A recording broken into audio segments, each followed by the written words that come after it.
Yeah, and I think I can relate to both of you. With the injuries, with soccer, I remember having a very similar stories to both of you, really, and how like those things happened to me, and it helped me connect more with God. Yeah. Which, yeah, I feel really blessed, and I feel really happy, and have a lot of joy in my heart because I'm so connected to God. Yeah.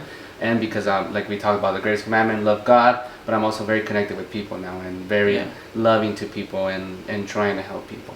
And it's a journey, like you said, right? It's a constant journey, everyday thing of making that right choice of Yeah. connecting with God, connecting with others. For my example, I think one of the examples that I always share with my students or with people is talking about my mom's alcohol addiction. My mom, she had an addiction for a very long time. And when I was growing up, when I was little, she would drink often. Never really put us in like big danger, but she would make some silly mistakes, like for example, driving intoxicated. And one time, just to make the story short, there was one time where she got stopped by the cops, and I think I was 8 years old, maybe 9. I was scared, I was like always trying to help my mom. I was trying to help her pass the sobriety test and everything. Walk straight. No, the officer was like, all right, well, say your ABCs. And I'm like, Mom, I was like, officer, like she can't speak English, so that's why she's struggling. Always putting excuses for her and stuff.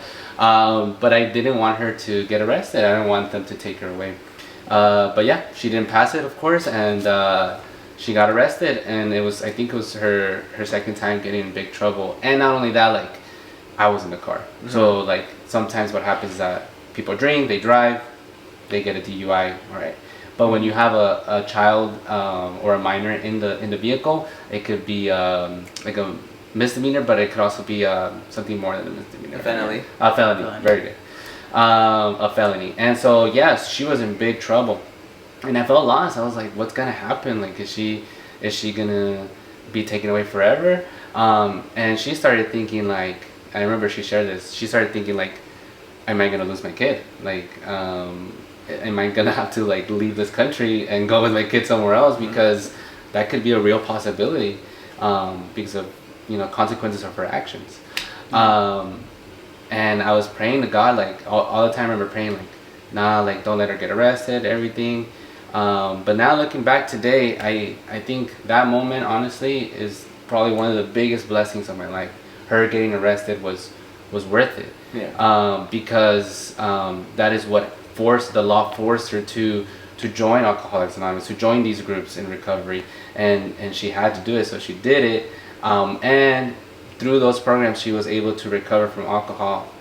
And one big thing, she was able to meet my stepdad, who I call dad now, who has been very reliable father figure. And you can see like how like that awful moment, that in the moment it felt horrible. Yeah. Like in the moment I was just like, please, like God, like let her walk away from this, like let her be free. I want it my way, like I want her. No, God was like, dude, I got you, just relax, like I'm gonna help you. And God did it his way, and all that bad things ended up being the biggest blessing of my life. Yeah.